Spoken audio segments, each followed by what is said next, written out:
Hello, everybody, and welcome back to Brainstorm Brewery. This week, we have a guest who has, I have to say, pretty solid name. Ben Jacobs, welcome to the show. Thank you, Corbin. What's so solid about Jacobs? Yeah, I don't understand. Yeah, no reason.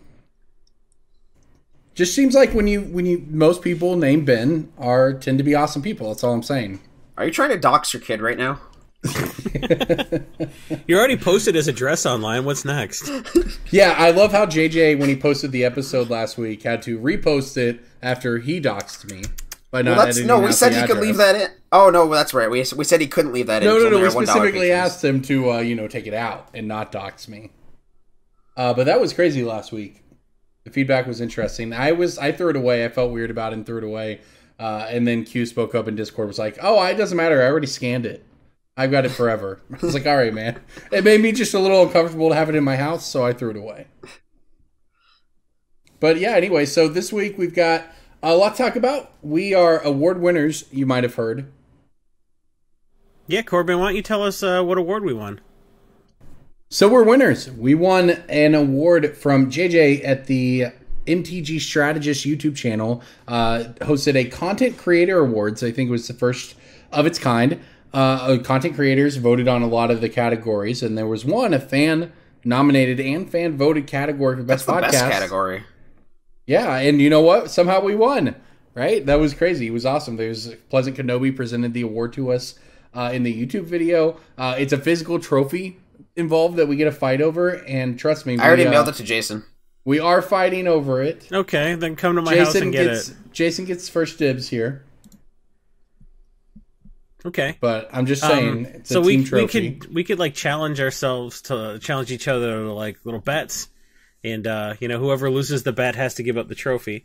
So why don't we start off now? Corbin, how do you pronounce strategist? Is the answer strategist? Is it? Or is it strategist? See?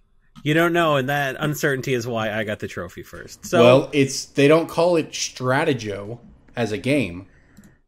Nobody has called Stratego anything since the 1970s because that game was invented before fun. I played that game when I was a kid, man.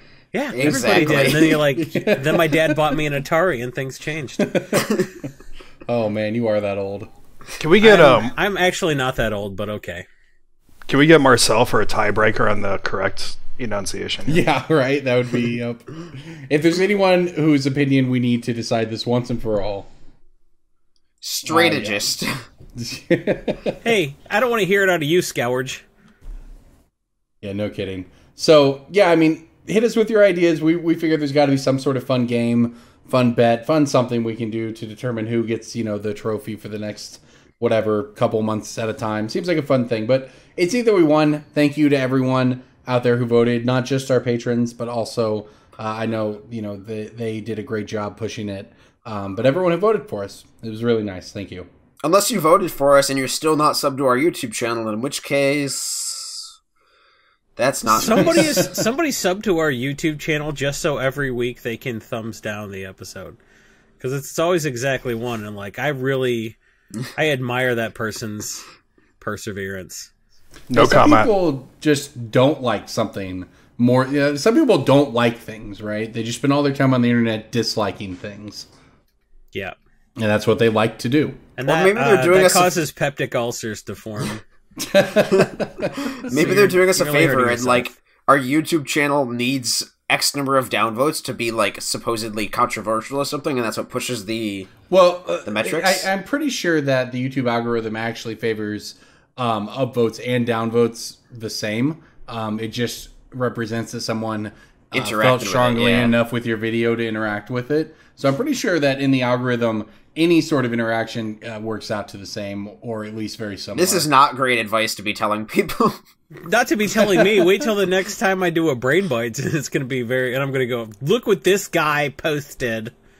Let's all give him a thumbs down and tell him, we don't like what you did, Mr. Man. That was a very specific accent to use for that. Saturday Night Live has never been funny. This is some sort of pop culture reference that we're just not picking up on, I hope. Was that too specific? I'm sorry, I blacked out there for a second. Was I talking? Yeah, man. We're not up to date on your Saturday Night Live drama.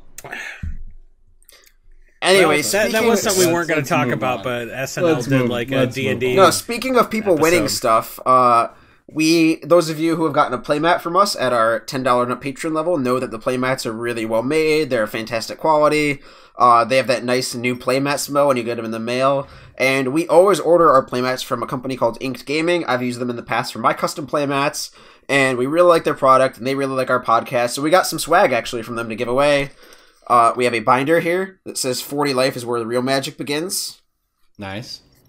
And it's got some for those who don't know, that would be a reference to the popular Commander format. What's that? Is that like EDH? It's similar. But and then we have some playmats. We have 3 more generic mats with some pretty cool artwork from just landscapes that kind of look like Ravnica, actually. That one looks kind of Simic-y or Golgari-esque. This one is very Gruul. It's got mountains and rubble and buildings and whatnot. This one's just all fiery. It's just very Chandra or Obnixilis demon-y. And then the last... Oh, no, we have 5 playmats. We have You don't even know how many playmats... God, get your shit together. We have an island one. This one's definitely not on Ravnica. This one looks more of an Ixalan scene. It's got an island, some trees. I hope you're showing the camera, right? Yeah. Great. All right. So if you're not someone that goes to youtube.com/Brainstorm Brewery to get our episodes in your eyes, you're missing some real Easter eggs. You're missing some stuff we hold up for the camera. You're missing what beer I drink every week. You're missing the look on my face when Corbin says something or when DJ tries to pronounce something. You're missing like a lot of nuance, and you're missing the opportunity to click a thumbs down, because apparently I don't give a shit about that. Interaction's interaction. Thumbs down is all you want, pussies. So... And this last playmat we have is my personal favorite. I got to choose from a bunch of playmats that they sent us, and this was the last one I picked. But those of you know, my commander deck is Gonti, Lord of Luxury. And so this playmat says, I'll be playing your deck tonight, and it's got a little Gonti reference on it with somebody stealing a card. And, yeah, those of you who are inspired by my Gonti deck, my heavily played monstrosity can maybe win that playmat, or be inspired to build your own deck just based off the playmat. Why would you play a mat for unsleeved cards? Oh, I would never use that mat. No, I'll only play my deck on a plywood. As Richard Garfield intended it. Plywood, asphalt, and literal water are the 3 acceptable terrains for my Gonti deck. Oh, you're going to go down and play Corbin? Answer the important question. How, as a listener of this podcast, how does someone go about winning one of these playmats? Well, you have to be subscribed to that YouTube channel we were talking about. Where was that? YouTube.com/Brainstorm Brewery, I assume. That's correct. Okay. YouTube.com/Brainstorm Brewery. You have to be subscribed to the YouTube channel, and we will start firing off these giveaways when we hit the magic 2,000 number. And we are close to that. We are at 1921. So those playmats will be given out to our YouTube subscribers randomly, and the binder, of course, once we hit 2,000 subscribers. All right, there you go, everybody. Go win some Ink Gaming playmats. Thank you to them for sending that out to us. All right, let's, you guys ready to break some bulk? Breaking bulk time. Breaking bulk time. Break. Oh, yeah, breaking bulk. There's so much good stuff. It's a pick. Breaking bulk. The end. I came prepared. I looked at the spreadsheet this week. Have you guys actually watched one of our YouTube episodes, by the way? Because the animation is a strong word that JJ uses for a breaking bulk thing, like the little weird Muppet-esque mouth movement. I just love that Jason is great, dude. Yeah, come on, man. I just love it's like South Park Canadian-esque. I don't know, but the fact that Jason's hair is still blonde and bleached in that is just for the 3 weeks where that was a reality. Yeah. And that's just engraved in stone now. I really do enjoy the cool effects on the YouTube. Anyone who's not watching on there is missing out, but obviously consume it however you want. All right, let's do breaking bulk here. we've got some guests. Let's let them go first. Ben, I heard you came prepared. Yeah. So I was taking a look, and you guys almost certainly know this. It's a red and blue multi-land, originally, I believe, from no, not Nemesis. Is it Boilerworks? No, so it's the mass symbol land, but it's a special edition. The what? The mass. What's the faceplate? Masked or masks? Like Mercadian masks or Mercadian Apocalypse or Apocalypse. Is that the set that looks like a mask? Mercadian masks is the Phyrexian like mask with the bleeding eyes or Yeah. whatnot. So a red and blue land from that, but a special edition of it. Sheevan Reef? Yep. So this, in the gold bordered, the Sydney edition, is actually a $3 buy. I didn't even know. What do you mean by Sydney edition? Yeah, I actually don't know what this is. No, the Sydney World Championship. Gold Oh, bordered. like a name, Oh, not I a see, country, I see, or a name, not a city. Okay. I see. Wait, was it not from Sydney, Australia? It was some dude named Sydney? No, it was Sydney, Australia. That's what I thought. Okay, Yeah. I don't know. No, but I understand. You're talking about the World Championship deck from that event. Right. And Okay, if you... It's not just this card. There's 42 total gold cards that bring between 25 cents and $3 buy list on Card Kingdom right now. Woo. People Yeah. getting those budget cubes made. Yeah, I actually have a bunch of gold border cards, and it's the sort of thing where I didn't even try to pick them. I just took them all and put them in a pile and said, I'll look all of these up, because I know some of them are, if you have the right ones, some are actually kind of pricey, too. Yeah. Not just, they're not just breaking bulk. Some of them are worth good money. Yeah, I mean, Cradle's the crown jewel. Pick every gold card, but if you're going through, the blank ones are actually randomly, they eBay for money because people can make proxies on them fairly easily. Yep. Yep. They look good in a commander deck. They look good in cubes, and they usually come 4 at a time when you find them in bulks. Yeah, and there was something like 10 or 15 of the blank ones, so... There was a while where TCG Player would not let you list those, and I was one of the rallying cry that was just constantly messaging once a week saying, hey, let me list my gold border cards, and then they eventually did it, so... But yeah, so gold boarded cards, there's a ton of them. They're actually worth money. I sold 4 Rashad imports at $5 a piece on Cardsphere. They're a little bit harder to get rid of, but How much did you get for them? $5 a $5 piece. for a port? That's pretty good. I actually that's one of the ones I have, and I knew was worth something. I'm trying to get money for my Wastelands, dog. Yeah, the legacy playable and not commander playable ones are awful to get rid of. Yeah. So...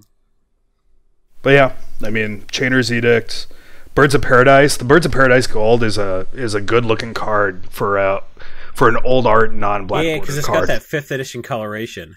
Mm-hmm. But in a dark border. That's sexy. Well, darker than white. Right. Yeah. So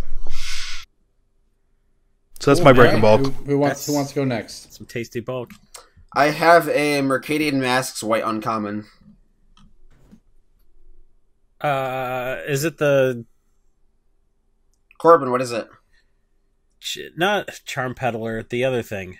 Corbin's been picking bulk all day. What is it? Chomanos' Blessing? Nope. Really? Really? Okay. Corbin. Chomano's Revolutionary. No. Chomano, comma, Revolutionary. Number 1, that's a rare.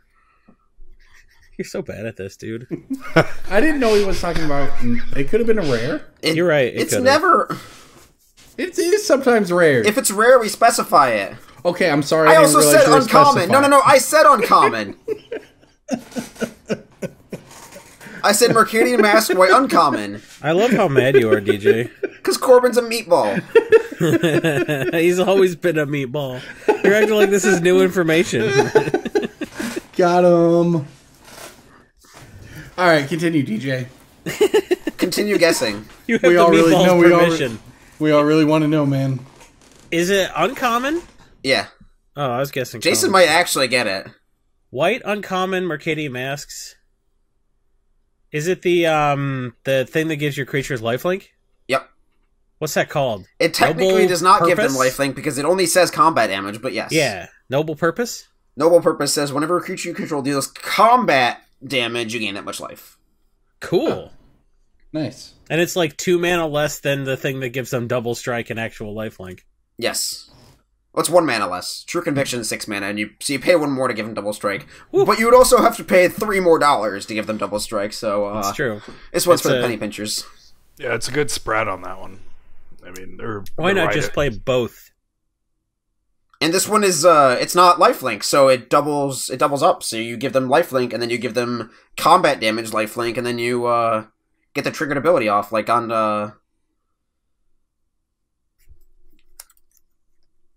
isn't Loxodon and Warhammer technically or triggered ability? Or what's the one card that's like a triggered ability, but it gives you lifelink? Spirit Link? Spirit Link. Spirit Link, that's what it is. Yep. Yeah, that's actually that's a thing that comes up in Modern from time to time. All right, who's in next? Armadillo Cloak is the one I was thinking of. Armadillo Cloak. Oh, yeah. Jason? It's your turn, man. All right, I've been trying to find a good one here. Or you could come prepared. No, I mean I've got one. No, I mean that's not possible. No, I had one. It's just I ruined it to you guys before the cast. So, but that's fine. Cons of Tarkir, white uncommon. Brave the Sands. It is Brave the Sands. I'm so smart I nailed it. Yeah, like you said, I was trying to find another one on the fly, but I couldn't find a better one than that. So, all right, Brave the Sands, yeah, it's a pretty sweet one, and it's nice because it's one of those, it doesn't get played competitively at all. It really just doesn't, there's nothing special about it. It's just a 2-mana enchantment. Creatures you control have vigilance. Each creature can block an additional creature that you control. So, it's just a powerful set of abilities on an enchantment, but there's nothing, if you didn't know it, there's nothing that would give this one away to you, which is the coolest part of it being a 50-cent card. I mean, abilities that allow your creatures to block multiple creatures are few and far between, so I would say that is sort of the signal. There's very few Palace Guard effects out there that just let one creature take on multiple blocks. Yep. So... Jason, you ready? Yeah, man. Here's a card that is blue, and it's been, I think, a common and an uncommon. And it was in 2 sets. The first one was Rise of the Eldrazi. Deprive? No. Okay, repeat that. It's blue It's what? a blue sorcery. It's been printed twice at different rarities. The first time was Rise of the Eldrazi. Sea Beyond? Nope. Shared Discovery. No. I'm going through like every blue common. A blue common, you said, or blue uncommon? It was a common and an uncommon. What? In various Which was it in Rise? Well, I'll give it away. It was common in Rise and then reprinted it on common in our master set. That'll give it away. I mean, I knew it had to have been a master set if there was a rarity shift, but I'm just like, Hold up. Distortion Strike. Oh, yeah. Oh. Yeah. Yep, that's a pick. Good call. And you were just, and I guess the fact that it was reprinted on uncommon in a set that like nobody could really buy that much of. It's like I think of Rise and think of the mechanics in it, and you forget about that one. I mean, it's Rebound. Yeah, I named like every other blue sorcery from that set. Yeah, Distortion Strike's pretty solid, man. You just you make a creature unblockable twice. That's pretty good. You know, target your feather with it. Yeah, well, you're not gonna do that in EDH, but yeah, target your Glistener Elf or Blighted Agent with it. That's what people were doing. So, and your Kiln Fiend. Yeah, it's I forget, the hexproof deck uses these sometimes. Yeah, it's a real card. So yeah, pick them. I get those in bulk, and that is 70 times the bulk rate. There you go. Anything that's worth 70 bulk cards, you should probably pick out. Yeah. All right. So moving on, Ben. Let's chat with you a little bit, man. You coming on the show. You did have a note for us that you mentioned something you wanted to talk about. MSU losing. It's what you told me to write down. Yeah. Well, it was brought up last week about. Oh yeah. Michigan State University. You go to Texas Tech then? No, I did not. Talk shit. No, I'm an MSU. Unless you went to a school that did better than Final Four, I guess you probably can't talk shit. But why does going to that school enable you to talk shit? You didn't have any part of that. Yeah, they got $40,000 of my money. If they didn't use any of that to buy that one dude with that horrible neck beard, like a mirror, so he could shave that off before the Final Four game. Like if they didn't use any of the money to... Legitimate argument, Jason. Yeah. So they got a lot of my money, and they didn't use it all for Larry Nassar's legal defense fund. They must have put some of it toward the basketball team. Wow. Okay.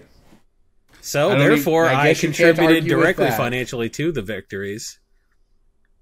Yep, you're right, man. You're right. So that was a large tangent.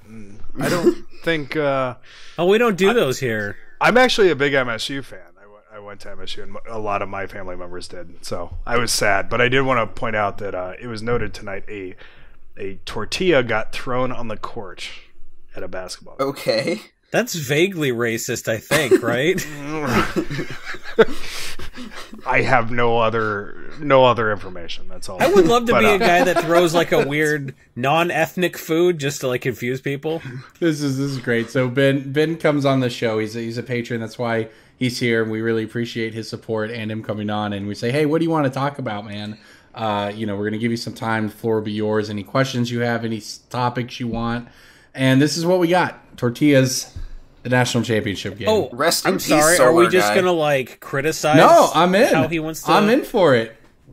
Rest Absolutely. in peace, Solar guy. I mean, this guy goes to Brainstorm Brewery's Patreon page at patreon.com/Brainstorm Brewery. He gives us an astounding amount of money, $40 a month, which is $10 or $8 an episode. Yeah, sure. And for that amount of money, he can come on and talk about whatever he would like. Well, I mean, we could talk about how I was a Patreon from 2015 to 2016 as well. Oh, Marcel listens to this podcast, man. You're throwing shade right now. Hashtag loot crates. You got nothing for it, but this isn't 2015. This is the year of our Lord 2019. Everything's different in America, if you'll notice.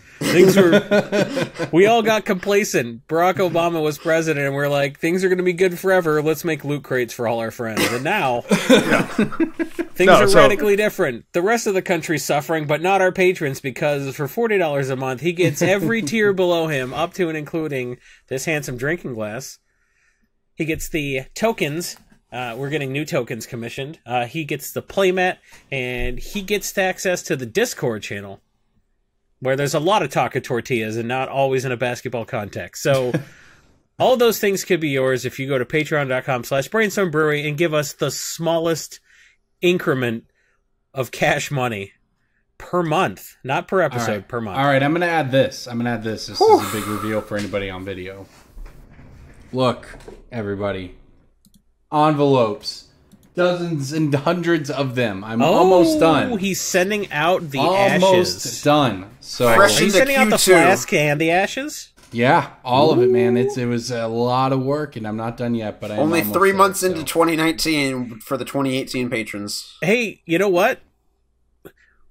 Yep. If you're like, hey, I'm at this level, and then I didn't get my flask immediately, I'm going to drop down. You weren't a real patron, and I'm glad you didn't get a flask, idiot. No, that's not true. Like, they'll still get it. Look, we had to record that. We had to burn the chair.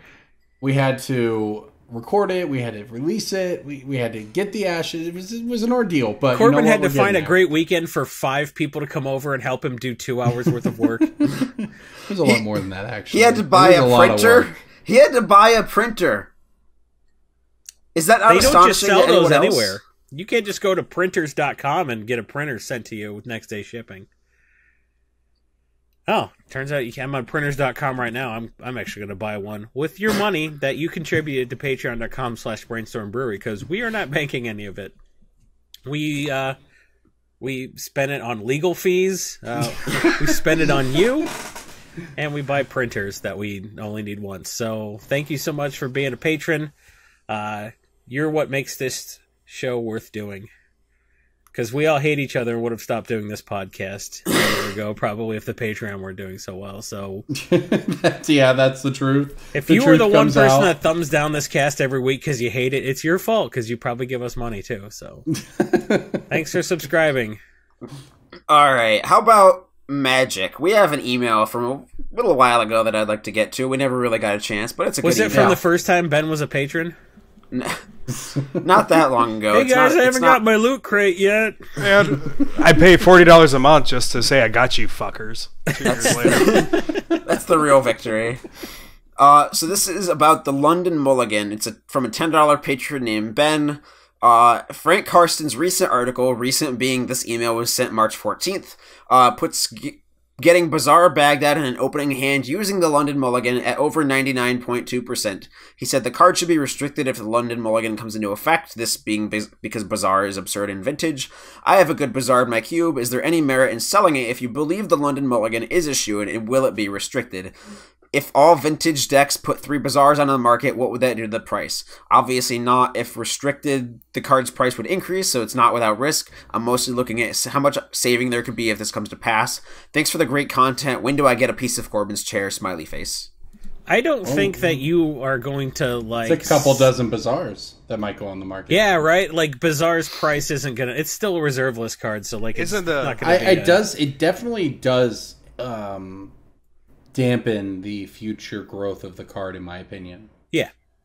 Well, I mean, if you have one Bazaar in your cube, it's like I would like just hold on to. I mean, keep it. The amount of effort required to like sell a good Bazaar and then find one later, it's like whatever. Yeah. I actually own a playset of like near mint Bazaars, so this question kind of matters to me. So I'm thinking it through, but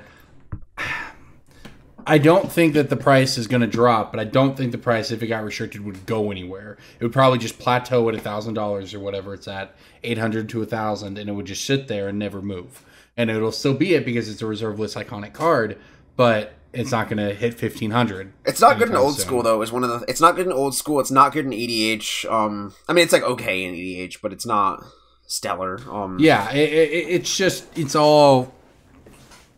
I mean, if any card is going to have its price impacted by vintage, it's going to be Bazaar because it's, reserve list and old and absolute 4 of. So yeah, because it's one of the few cards that might actually be impacted by the Bazaar price would drop significantly harder than a Workshop because Workshop is like very good in Commander. It's very good in Cube. It's very good in a lot of other in like old school.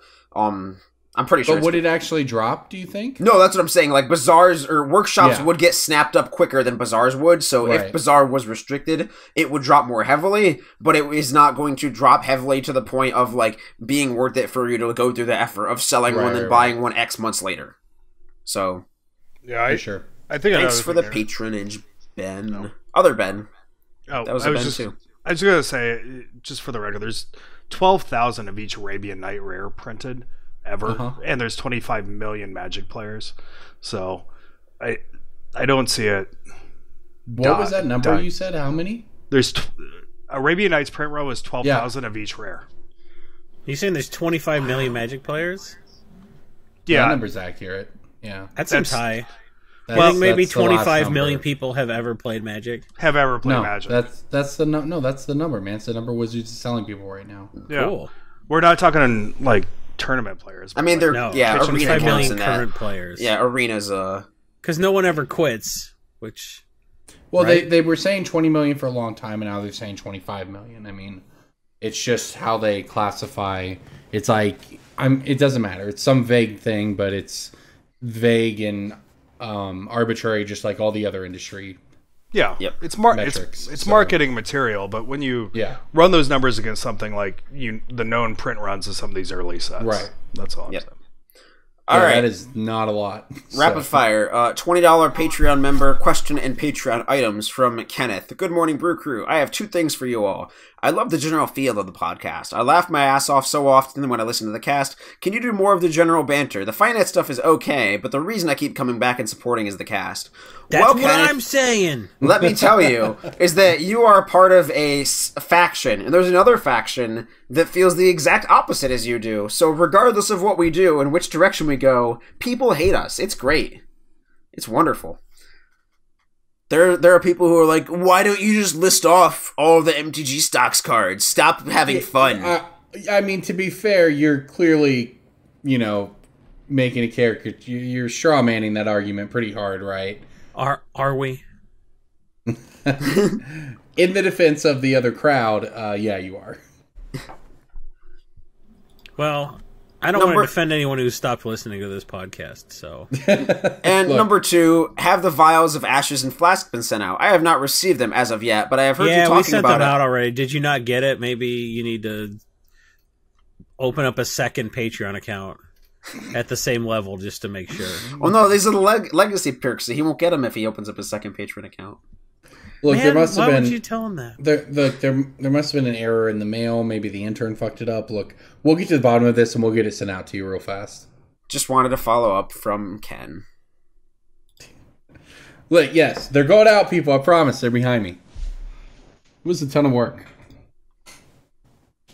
Have you ever tried to scoop up hundreds of vials of ashes? It's actually kind of time consuming. No. Have you never been to a funeral? And I outsourced it to you. That's fair. They didn't make you do that as part of your community service for the forest fire? You ever try to scoop up little pieces of a jet or a fucking four-wheeler? Almost said jet ski. That's fair. That's an Oklahoma jet ski, right? The four-wheeler. All right, DJ, hit us with another email.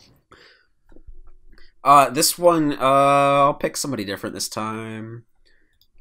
This one is from Juan Rodriguez, our recent super fan, and I guess he gets upgraded to super fan status because he sends enough emails to be like, wow, that's another email from him. So, like, that's the level of email he's at. I like it. But that's also, we've never read an email from him ever. So no, we have. It's been a few. We've read a few. Right. Whatever, man. And the title of this is "You're contractually obligated to read this. Spoiler alert: there's no contract. But you know, we do say if you, as a Patreon perk, if you send us an email, we'll read verbal it. Verbal contract. Yeah. Continue. It's the parentheses. I'm having a bad day, and then it's a poem. There once was a Brainstorm Brew whose host went from 3 down to 2 because babies came crying. Was BSB lying? Basically, when's the wife cast due? We may be recording this weekend. We may be. Tentatively, theoretically, possibly. Maybe. We're wrangling 6 people. And normally we can cast because my wife puts our daughter to bed and then goes to bed. Or I put Ben to bed and then someone's in there. Yep, it's hard for us too because we're in a separate building. So it's just the logistics get complicated, but we are working on it. We're trying. We don't want to not do it. I mean, my wife doesn't want to do it. Yeah, it's a real struggle for Corbin and his wife to put his kid together after getting divorced. They just live in separate houses now. It's a whole thing. A separate building? Yeah. Yeah, he lives in he podcasts from an outdoor water permeable building. I have an office. It's Jason, like what is an outdoor building? You know, look, it's this building. They're called outbuildings. They are. My office is honestly really awesome and really cool. However, the construction of it left a little bit something to be desired. So one of the goals for this year is to fix some of the issues. I have a building the same size in my yard, and I haven't decided what to do with it. Do you really, Jason? Yeah. Like 500 square feet is a lot. You've got just this giant thing chilling in your house? It's about 350 square feet, but yeah, I do have it in my backyard. It was definitely a perk. I keep my lawnmower in it currently.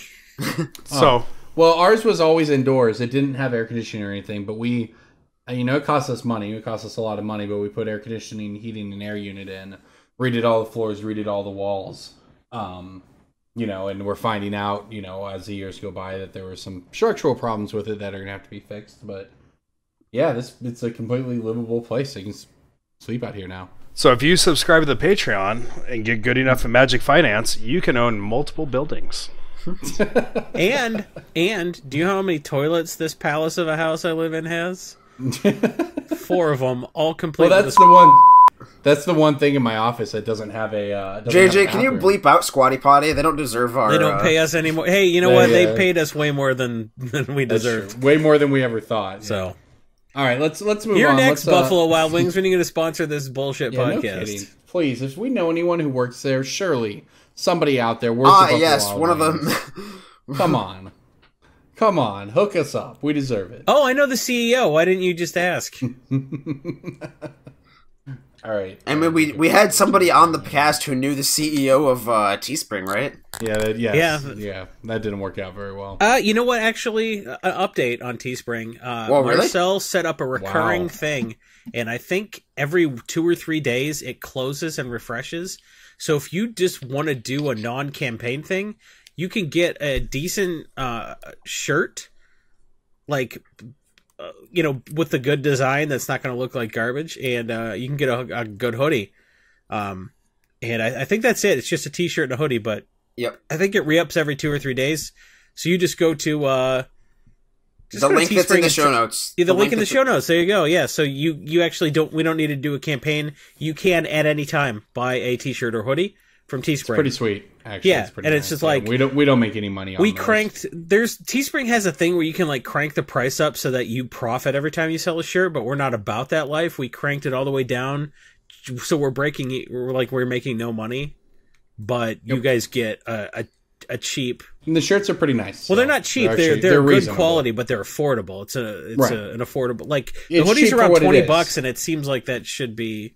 But it's a good quality Gildan hoodie. I have 4 of them that I rotate through. So Teespring is now no longer like it's a whenever you want. But I think we are still going to make a big deal out of every quarter just so people have an excuse to go do it. So. Well, we'll rotate some of the shirt options or something. We've got some ideas. As you might have noticed, we're putting some actual work into some of the graphic end of our stuff and updating, just make sure we have a professional look and feel across the internet. So I did hire an artist on. Yep, we're moving forward on the updates across the board. We've got the YouTube thumbnails rolling. We've got a lot going on here. So stick with us. You are pulling us into the future, actually. Yep. So the only other thing you can do for $0 is thumbs down our YouTube videos. Like and subscribe, finger blast that bell icon. And then thumbs down on your way out. Yeah, and just tell your friends. Just put this on in the car, and they're like, what is this? It's like, just listen, nerd. And come to Indy, because we're working on that, and that's going to be a lot. Yeah, if you're not our friend, you will be after that. That's right, absolutely. All right, let's move on to pick of the week before we get out of here this week. Let's keep the same order. Guess first. What? That's early. I've only been recording for 50 minutes. Yeah. What happened? Slow down there, champ. Didn't we have a bunch of stuff? Did we want to? Hey, before we go to pick of the week, I think we should talk about the fact that there is a Legacy GP that is the worst possible weekend. You're right. Absolutely. So, what does it say that they're having Legacy GP, which is a huge deal, in Niagara in late April? So this is effectively... I've not even heard this. This is effectively my hometown GP, right? Because I'm from Syracuse, and this is like a 2-hour drive for me. So I am excited about it in the context of I get to sleep in my own bed Sunday night. But I was a little frustrated to hear that they're doing an Easter weekend. I assume that is just because the convention center was like, give us $5 and I guess you can use it. Maybe it's because Legacy as a format will rise from the dead after 3 days of Legacy. Well, there was a lot of kerfuffle. Well, it's also buried right before the pre-release Pro Tour, as you know, it was used to be known. Now the Mythic Championship, of course, but War of the Spark in London is the week after. In fact, I'm covering.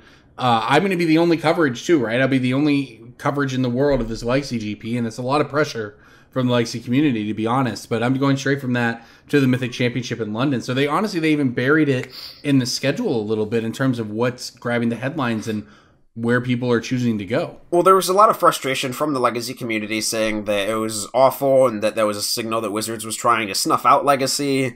And then a week ago today, actually, they released the rest of the schedule. And there's a Legacy GP in Atlanta towards the end of the year. So that's a very, very, very, very easy city to fly to. It's a really easy city to get mugged in also.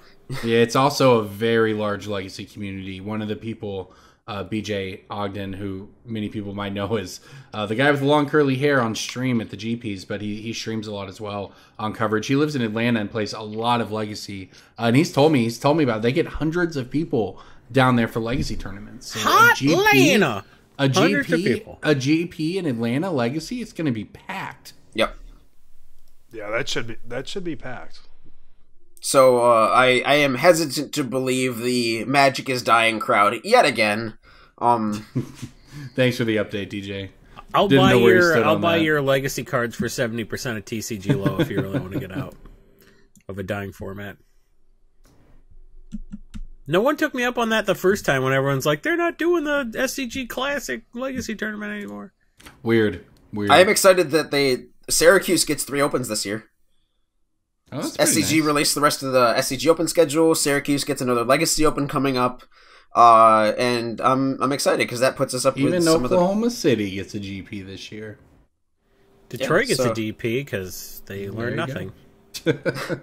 By the way, I'm going to London a couple days early before the Mythic Championship, and I think I'm going to go to a cricket match while I'm there. What do you guys think? I went to my first idea. Good idea or best idea? I went to my first NHL game in Calgary, so go for it. See, there you go. Well, it feels like Flames are like actually sports. Good, so that's good. I like sports, and I don't know if cricket's a sport. It's not. Cricket is just basically they do. Like enforced imperialism at this point because only Commonwealth countries are playing it. Wow. Well, okay. All right. If you think a baseball game is boring, can I sell you on a cricket game? I like baseball. I don't understand the rules of cricket at all. No, nobody understands the rules of cricket. Marianne sent me a list of suggestions of things to do, and it's like something Churchill War Rooms, Harry Potter World, like whatever, some cool stuff. I'll probably do some of it. But then I was like, Marianne, what if I found a cricket game I could go? What if you didn't? And drink whatever kind of like bad beer they drink at British cricket games. I will tell you that my coworkers... Would you like a pint of warm lager, Gav? My coworkers who went to Birmingham and London said that the food in England is inedible. So it's bad. It's inedible, but I like baked beans. Okay, so I can have them every morning. Exactly. So their national dish is fish and chips, and it's something called mushy peas, where they just take peas and then they boil them until they're just like a paste, and they're proud of that. Their national breakfast is a 12-course meal called an English breakfast, which is fried mushrooms, fried tomatoes, fried bread, bacon, blood pudding, baked beans. Beans, yeah. Oh, I can't remember what else. It's just all baked this beans garbage. Are delicious. And then they're all obese, and they're like, you know who's fat? Americans. Pass the fried bread. So they lack culinary skills and self-awareness over there in England. I lived there for 2 years. You can't lie to me about that bullshit. I've seen. Did you really? I've seen you jowly fucks. Marianne studied abroad for like a month. You were there for 2 years. I was there for 2 years. We've gone over this, yeah. I forgot. I was there for a week back in college. Yeah, I've been there like a month. So you know exactly what I'm talking about. Yeah, I've been all over Europe. I was very lucky. I was just old enough to appreciate that I was getting to see all of Europe on the Kellogg Corporation's dime. So, yeah. Well, yeah, and that's how... England was home base, which sucked because their food's so bad. I was like, can't we live in France? I could have eaten tete de veau for breakfast. That would have been fantastic. But, no, English food is, it's a lot of At pies. Least Everything it'll be has London. French fries. Every school lunch has French fries, but those big steak fries. Yeah. And they're wedges. Like, oh, no, they will take a piece of buttered bread and put French fries on it and call it a sandwich, and they're like, Americans are fat. So that's England for you. A lot of pies, a lot of boiled food. I'm looking forward to England. It's going to be fun. Yeah. That's Jason's rant this week against a specific country. Yeah, this is which European country Jason England is throw Britain's under the bus Mexico. This is just like we should have just given this a title. This is just a new segment. It's which Jason European country is Jason going to dump on today? Yeah, but like eventually I'll run out of places I've visited and I'll just I don't know, man. Dart at a world map, be like, fuck Djibouti in particular. I think it's just Djibouti. Yeah, well, you can get Djibouti out of my face. Fuck them. Oh my god. What's their only export is dates? Get the fuck out of here. Consume less palm oil, Djibouti. What are you talking? No one knows what you're talking about. I was in Quiz Bowl in high school. I know facts. So was I, but come on, man. Dude, they called it academic team at my school. It was awesome. That's a way worse name. Whatever. Quiz Bowl was sweet, man. I loved it. Yeah, I'm really shocked that all the Brainstorm Brewery kids weren't on the football team. Okay, I played actually ice was, hockey. though, My is ass. the thing. Like, yeah. I actually was a jock. Yeah, ice hockey is amazing. I played soccer, and I was on the swim team, and I played tennis, and none of that mattered. I lettered in chess. Yeah, it's what letter was it? V? Because you never lost your V card? Yeah, exactly. Look, in my experience, I hung out with the nerds on the weekends and with all the jocks on the weeknights. And high school was a lot of fun. Yeah, in Magic, I have met, like, the most former jocks I have met that play Magic are wrestlers. I don't know what it is about wrestling. That's true, actually. Right? Like, I've never met, like, a former basketball player who plays Magic. Wrestling mats I've met a shitload of wrestlers. Besides me. It's because wrestling mats are just like play You mats. were never a basketball player, Corbin. I stole the ball from Blake Griffin. Yeah? And then did you tear your ACL right after? Or was that... No, I stole the ball from Blake Griffin. That's super easy. I watch Pistons games. It's not hard to take the ball from Blake Griffin. Corbin peaked in high school. Blake Griffin beat him Blake up Griffin for can handle it. The man does comedy. So he can handle being roasted by a pasty white comedian. You know what? Drive 2 hours over here and roast me back, Blake Griffin. I dare you if you're listening. All right, there you go. You can tell him that his freshman year opponent is talking shit to him. Wait, did he play basketball in Oklahoma then? Yes, I was not joking. I stole the ball from Blake Griffin in a freshman game. I thought you were some Make-A-Wish thing.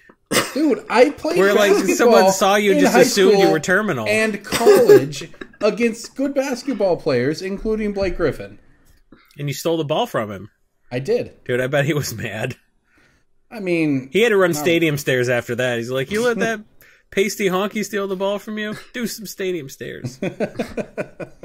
And that's what you are, Corbin. You were someone's rock bottom. On that note...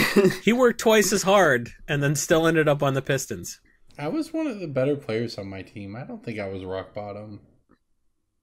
Although I stole the ball, which was pretty awesome. I just appreciate that we're talking this long about how I stole the ball from Blake Griffin. We can talk about it a little longer. None of this is usable. Like. No one believed Aaron Carter when he said he beat Shaq, so... Yeah. Except Shaq. I can see that. You could beat Shaq if it was a free throw contest. Yeah, probably could. I bet he called Aaron Carter coach. All right, let's move on. Let's go back to Magic here. Let's do Pick of the Week. Pick of the Week. Pick of the Week. Pick of the Week. Time for the Pick of the Week. I'm calling dibs on mine because I think it's obvious. I want to get it out of the way before anyone steals it. Go ahead. All right, go ahead. Sunforger. That already went up. Nice Pick of the Week. That already went up. I have it on MTG stocks right now, and it says it's $1. Okay, go find a copy online. Go find a site that isn't sold out of them.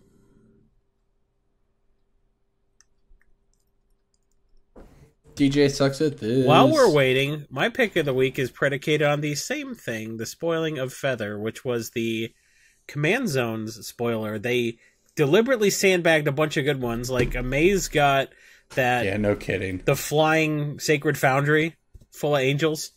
I think is it a Maze or a Maz? It's a Maz. What? Why is it a Maz? Jason pronounced something wrong, and now he gets to live with the shame forever. But why? I was like, a Maze with no E. That's stupid, but whatever. A Maz, actually, I like that better than if it's a Maze with no E, frankly. Okay, sorry, I pronounced your name wrong, Amaz. But he's a nice guy. Yeah, he's great. I hate him so much. He's so nice. Have you met him? He's so nice. Fuck that guy. Yeah, he previewed the Flying Sacred Foundry full of angels, and I think Feather, which is like it's a combination of Annex and Cymede and Zada Hedron Grinder.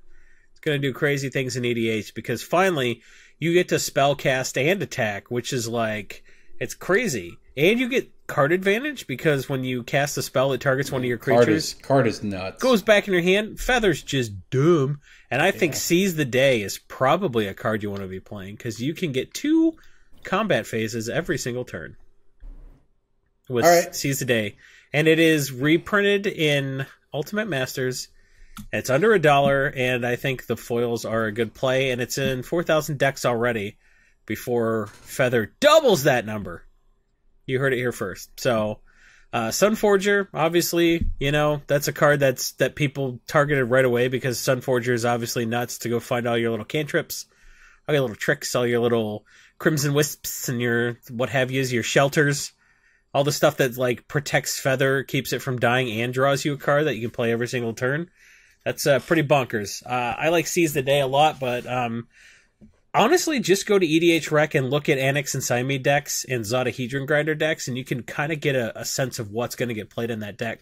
Yeah, do you worry about that deck, Jason? It's going to spike some cards, but is it just going to be people are going to play the broken cycle through your entire deck version and it become boring and no one wants to touch it? I think people are going to play the Aurelia's Fury every single turn for X equals 4, where I hit you all for 1 damage, so you can't play non-creatures, and I hit Feather to get it back. Okay. I think Aurelia's Fury is probably going to be the annoying card in that deck. I don't know if you can't combo to the extent that like you're going to draw your whole deck, because you're just getting 1 extra cantrip back. Or you get 1 per turn. Right. So, okay. Well, it sounds like I'm all about it. I think it's going to be just a Boros deck that gives you card advantage. Yeah, if it's actually just a cool Boros deck, that's great. If it's a straightforward, this is how you build it, and it's just a Zada deck after that or whatever, I'm not in for that, because playing against Zada is just terrible. Like, the deck's fine, the design of it's cool, but it's just not very fun. But I mean, it's a Zada deck where you get to play Young Pyromancer and Monastery Mentor. Yeah, so like I said, if there's actual play to the deck in the way that there isn't to, say, a Zada deck, then that would be really neat. Yeah. Right. But everyone's excited about Feather, and DJ. Yeah. You've been quiet for a while. Did you find some Sunforgers still for sale? No. Yeah, the internet's pretty well cleaned out. Yep.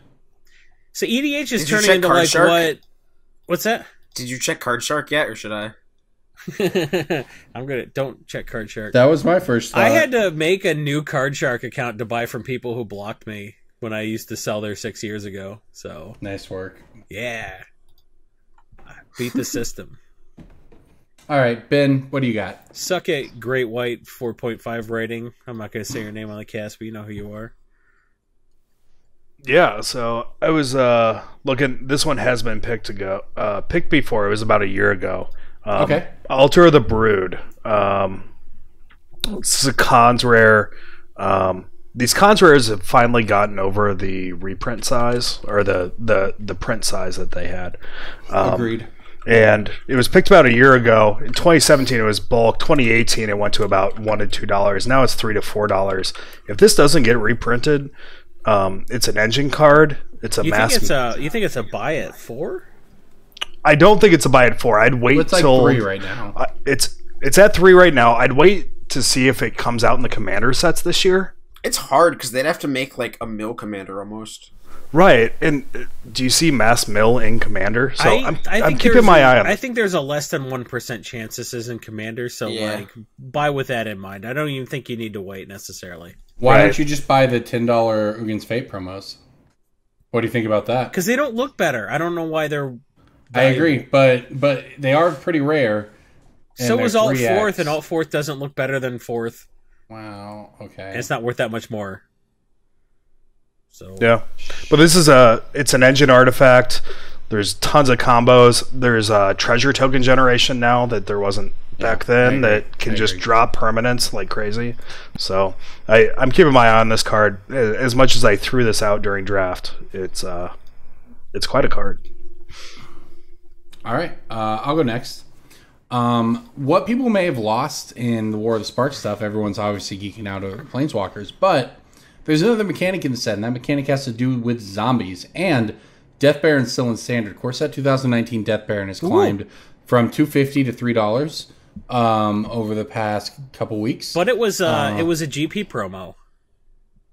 Does that hurt it? I mean, all of the things hurt it, but the price has bottomed out. So, I don't know what the upside necessarily will be. I know that, I'll say this, the core set version fell down at its bottom. It was not a, it was not a GP promo. It was, there was a very exclusive, weird promo that was only given out at GP Vegas for a very limited amount of time, and it's worth like $1 billion. So it was not a GP Vegas promo. It was not like a Gristlebrand or a Stoneforge Mystic where they just showered the world with them. It was like a really weird, obscure promo. Yeah, that they just call it a media promo. Yeah, it is odd, and it's actually not even that much. It's like that version's like $10, but compared to the normal one. Yeah, of course. So the normal one was like $250. It's up to $3 now. The Shards of Alara version has bottomed out around $4. So it seems like that may be sort of the bottom for it anyways, is that 3 to 4 mark. But it also has the opportunity to spike if there becomes a viable standard deck using zombies. And I'll tell you, it's already close. There's some standard playable cards like, say, Molder Hulk that are already zombies. That's your supplier. There's a lot of stuff, a lot of pieces there. So, Death Baron at 3 seems cheap. It was an expensive card before. Remember, the card used to be like $10. Yeah, it was crazy. So it's got some long-term upside. They're obviously going to keep making But that was zombies. back when it's like only printing was in Shards of Alara. And Plane Chase 2009. And Plane Chase, right. Right, so it's obviously not going to be that. But the point is, there is a desire for the card, even if a standard deck doesn't pan out. But I think it's a good buy at 3 and has a lot of upside from there. Okay. All right, who hasn't gone? Me. All right, finish this out. Can I make a Ryan pick? Is it every card in the deck? Kinda. Go ahead. Every card in Feather. No. Just in general, we expected a lot of the... we didn't expect it, but there was a conversation that we had a while ago about whether the impact on changes in tax law would affect the growth of Magic around this time of year. I know was a conversation. That whole tax episode was a little dry for some people. Some people really liked it. It was very hit or miss, but it was a really question. Dry for me. Yeah, I mean, it was a question that we talked about of like, normally this March, April time period, we see a lot of cards go up in price a very, very high amount, like Reserve List last year, just a lot of like, wow, why is this card this expensive? And I don't think we saw any sort of change in that. I think we see a lot of cards right now just checking MTG stocks and interest page, just like, Jesus Christ, why is Blightsteel $60? Like, Ghostly Prison, Skull Clamp, Blood Artist, all of these cards are at just like all-time highs. And specifically, I think right now that just the Commander in general is like flying full force. Everybody's in this format. It's the most popular format of all time right now. And I say like, this is just sort of the time of year where you always want to sell your Soul Rings, your Thought Vessels, like your generic colorless staples that you want to have lots of cards of for those decks. I understand this is like a very unorthodox pick, I guess, if you haven't been with the podcast a while, but I'm just saying, like, don't buy extra Soul Rings and extra Lightning Greaves and extra Command Towers right now, because when those Commander 2019 decks come in, and it's going to be a few months from now, it's going to be sooner than you think, it'll just be on you before you know it. You will have a very good opportunity to buy all of those multi-deck staples then. So I'm just saying, like, in general, if you do not immediately require a lot of these cards, you're going to be buying them at their high. Like, a lot of these just Commander staples in general. Mostly the colorless ones is what I'm focusing on, like Command Sphere, Command Tower, Buried Ruin. Just a lot of these cards that I'm selling at all-time highs on TCG Player and being like, wow, I shouldn't be getting these numbers on these cards. Okay, fair enough. And actually, I got a way bigger tax refund than I thought I was going to get. So some people just got more money because they adjusted the withholding correctly, because they're not dipshits. So I'm curious about mine. It'll be a while before I find out how to do an extension, but I'm curious how all the tax changes affect me. I thought you would owe for your income situation. I pay quarterly. I see. But I try to overpay. But every year is still a question mark, because my income can change pretty greatly from year to year. So right, I just assumed that, hard to know. Yeah. It's hard to know, but we're going to find out. I don't like overpaying, but they doubled the standard deduction. And I just stopped dicking around with my business. Because with the standard deduction doubled, there's no point in like itemizing all the shit I do for my business with. Yeah, even with my stuff, I had never been in a situation where it was better to itemize. I mean, the thing is, all your expenses and all of that stuff comes off the top. You do your Schedule C and your own business, then it's just taxed to you personally, but the expenses all come out before all of that. So it's fine. You have to pay self-employment tax, and that sucks. But taxes are taxes. You got to deal with them. All right, Ben. Thank you again for coming on, man. Is there anything else you want to touch on before we get out of here this week? Anything. You pay us $40 a month, which is $8 to $10 an episode. That's a lot of money. Literally anything. No, I mean it was worth it to ruin this podcast.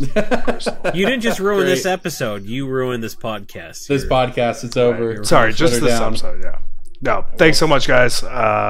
It's great. We'll see you at Gen Con. Yeah, man. Thanks again. Gen Con or GP Indy? Which is it?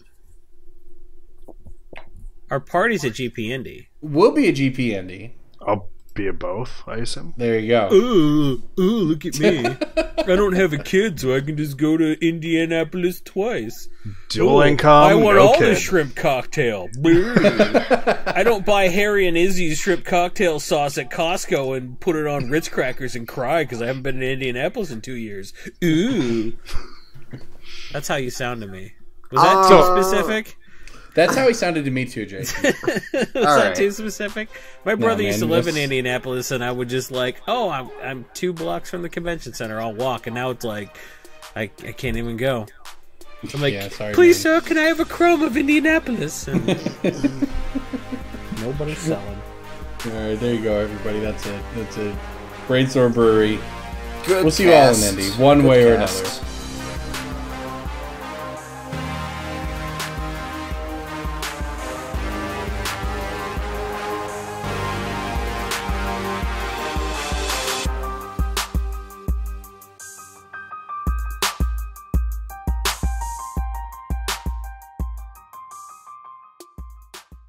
I mean, it wasn't a good cast, but we did get all the way through it. Yeah. Sorry, I hope I was okay. No, you were the worst part of a bad episode. Okay. Wow. No, I was talking to Corbin, not you, Ben. You're fine. Oh, okay.